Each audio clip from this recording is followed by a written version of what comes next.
নমস্কার, আমি জামাল উদ্দিন সর্দার। খবর 72 ঘন্টার তরফ থেকে সকলকে স্বাগত। অভাব অনটনের মধ্যে জীবনযাপন করছিল পূর্ণচন্দ্র সর্দার নামে এক ব্যক্তি। অবশেষে আজ ভোর 4টের সময় নিজের বাড়ির সামনে একটি তেঁতুল গাছেতে ছাগলের দড়ি গলায় দিয়ে ঝুলন্ত অবস্থায় দেহ উদ্ধার করলো তার পরিবারের লোকরা। সেখান থেকে ক্যানিং মহকুমা হাসপাতালে নিয়ে আসা হয়। ডাক্তারবাবুরা চিকিৎসা করে মৃত বলে ঘোষণা করে। মৃত পূর্ণচন্দ্র সর্দারের বাড়ি ক্যানিংয়ের মৌখালীতে। ক্যানিং থেকে অনুপ বিশ্বাসের রিপোর্ট।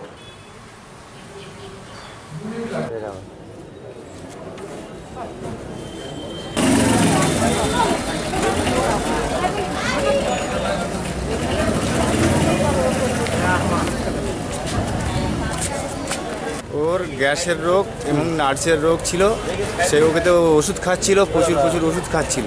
খেতে খেতে ওকে কি হলো জানি না, ওর মনে হচ্ছে কোনো রোগ খুব বাড়াবাড়ি হয়েছিল।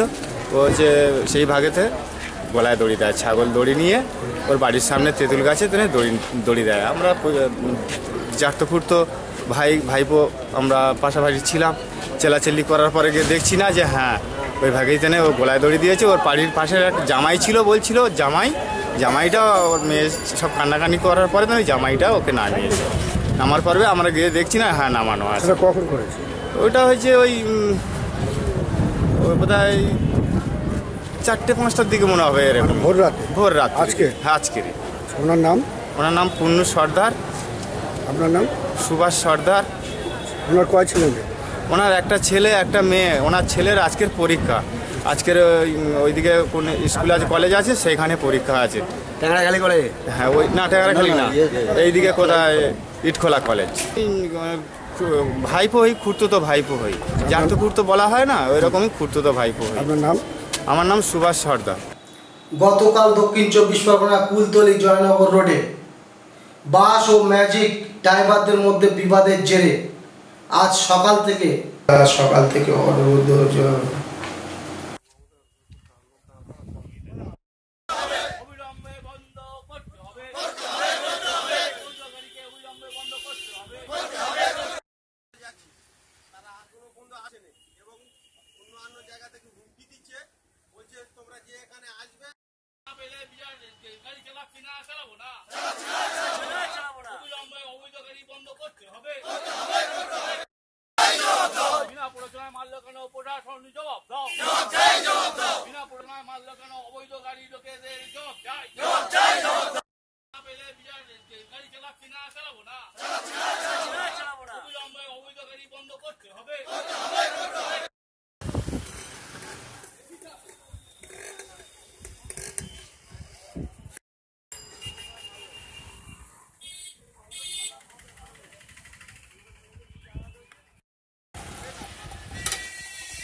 বারবার মার খেতে চাইছি, করতে চাইছি না বা অশান্তি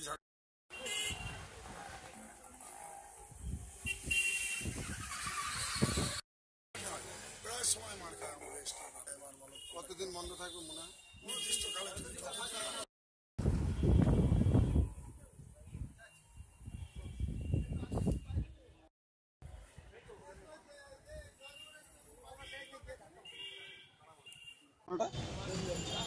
এখান থেকে গাড়ি ছেড়ে আমি যাচ্ছিলাম, আমি হেল্পার। ওখানে জাম ছিল, বাঁদিক থেকে একটা জিও ঢুকে গেছি। আমি প্যাসেঞ্জার ডাকছিলাম, ডাকলে জিওটা গিয়ে আমার থেকে নয় মারলো, খুব স্পিডে মারলে আমি মুখে পড়ে গেলাম। মুখে পড়ে গিয়ে মুখে আঘাত হয়েছে, আর পিছনে সেলাই ফেলাই হয়েছে। এবারে তারপরে আমি আর চোখ দমাই গেছে, আর আমি বলতে পারছি না কোন নার্সিং নিয়ে গেছে, কি নিয়ে গেছে আর বলতে পারছি না। কি জন্য মারলো আপনার কি মনে হয়? ও ওভার সাইড দিয়ে গিয়ে ধাক্কা মারলো। কারা মারলো? ওই জিও গাড়িওয়ালা। ওটা কোন রোডের গাড়ি? ওটা জামতলার গাড়ি। আপনি কোন রোডে গাড়ি চালান? আমি জামতলা, এই বাসে পাহাড়ে আছে। আপনার নাম? আব্দুল করিম মন্ডল। বাপ্পাশিল। কোথায় যাবেন? যাবো কলোনি। তো বাস তো বন্ধ, কীভাবে যাবেন? বাস বন্ধ, এখন অটো চলছে, এখন অটো যাবো, পয়সা বেশি লাগছে, ভাড়া বেশি লাগছে, বাস পাচ্ছি না, যেতে তো হবেই। তার জন্য কি সমস্যা হচ্ছে? খুব সমস্যা তো হবে, রাস্তায় বেরোলে সমস্যা তো না থাকবেই। আপনার নাম?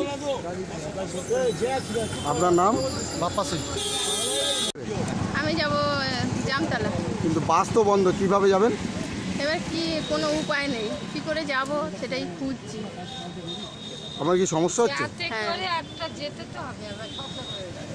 আপনার নাম? বিশাখা শীল। ছিনতাইকারীর হাত থেকে প্রাণ বাঁচল এক ব্যক্তির। ওই ব্যক্তির নাম গোপাল হালদার, বাড়ি দক্ষিণ 24 পরগনার ক্যানিংয়ে রাজাপুর অঞ্চলে। সে প্রতিদিনের মতো ওই দিনও যাচ্ছিল নিজের অফিসের কাজের জন্য জয়নপুরে। হঠাৎ রাস্তার মাঝখানে 3 দুষ্কৃতী রাস্তা আটকায়। তারপরে রিভলভারের বাঁট দিয়ে তার মাথাতে মারে।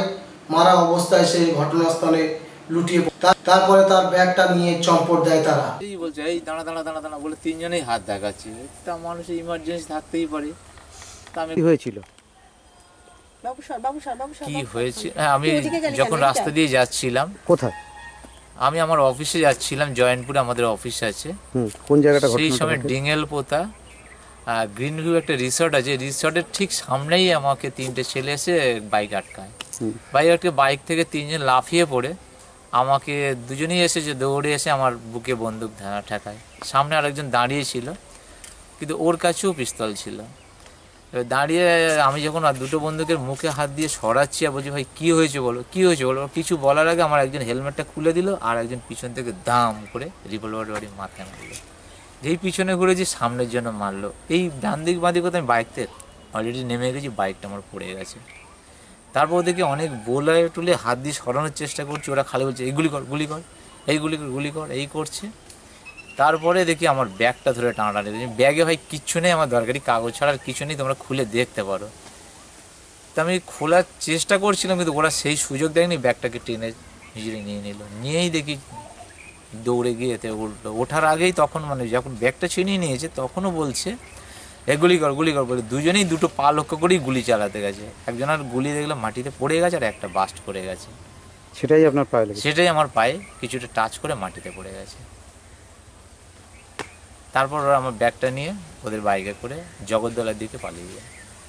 তারপরে আপনি কোনো থানায় অভিযোগ? তারপর থানায় অভিযোগ করেছি। আমাকে আমার একটা বন্ধুকে ওখান থেকে ফোন করলাম, সে এসে আমাকে নিয়ে গিয়ে বোড়াল নতুনহাটে একটা নার্সিংহোম আছে, ওখানে নিয়ে গিয়েছিল ফার্স্ট। ডাক্তারবাবু বললেন যে আমি এই আগে পুলিশ কেস হবে তারপর আমি ট্রিটমেন্ট করবো, তাহলে আপনারা এক কাজ করুন ওরকম ভাঙড়ে নিয়ে চলে যান। তত সময় আমার মালিক গাড়ি নিয়ে পৌঁছে গেছে। মালিক আবার সঙ্গে সঙ্গে ওখান থেকে গাড়িতে করে নিয়ে হিন্দুস্তান হেলথ পয়েন্টে নিয়ে যায়। হেলথ পয়েন্টে যাওয়ার পরে ওখানে আমার ট্রিটমেন্ট হয়। ওনারা সিটি স্ক্যান করার জন্য লিখে দিলেন, সাথে সাথে ওয়েলকিন গিয়ে ওখানে আমরা সিটি স্ক্যান করি। তারপর ততক্ষণাৎ আমার কাছে সোনারপুর থানার পুলিশ পৌঁছে যায়। গিয়ে আমার পুরো বয়ানটা নিয়ে ওনারা লিখিত বয়ান নিয়ে চলে আসেন এবং আমাকে বলে আসেন যে সোনারপুর থানায় গিয়ে আপনি দেখা করবেন, একটা অভিযোগ জানাতে হবে ওখানে। আমি আবার ওখান থেকে গাড়িতে করে এলাম, এসে সোনারপুর থানায় লিখিত বয়ান দিলাম। আপনি কিসে কাজ করতেন? আমি একটা কোম্পানি, মানে আমাদের প্রাইভেট লিমিটেড একটা কোম্পানি, ওয়াটার ট্রিটমেন্ট, আমাদের একটা কেমিক্যাল তৈরি হয়।